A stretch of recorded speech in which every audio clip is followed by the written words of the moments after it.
பேசிட்டு நாய். அவன் தான் பெரிய பையன், நான் சின்ன பையன் விட்டு கொடுத்து அவனா வந்து பேசுறானா பாரு, ஏக்கு மாதிரி நின்றுட்டு. சரி, நாம தான் அண்ணன், இறங்கி போனா என்ன தப்பு, நம்மளே பேசலாம். சாமி அழகு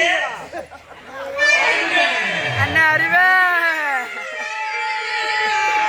தம்பி, நினைச்சு உன்னால இருக்க முடியலையா? ஆமாண்ணே, என்ன உன்ன நினைச்சு சோறு தண்ணிலாம் இறங்க மாட்டேங்குதுன்னு. ஆமாடா, ஆமா, எனக்கும் உன்னை நினைச்சு சாப்பிட முடியலடா. நினைச்சு சாப்பிட முடியும்னு சொல்லாதானே, நீ ஏன் சாப்பிடலன்னு சொல்லுட.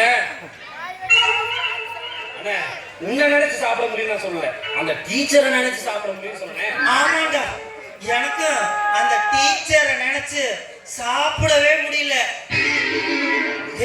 நாம 2 பேரும் ஒரு ஐடியா பண்ணலாமா? என்ன ஐடியா? கம்முன்னு 2 பேரும் சேர்ந்து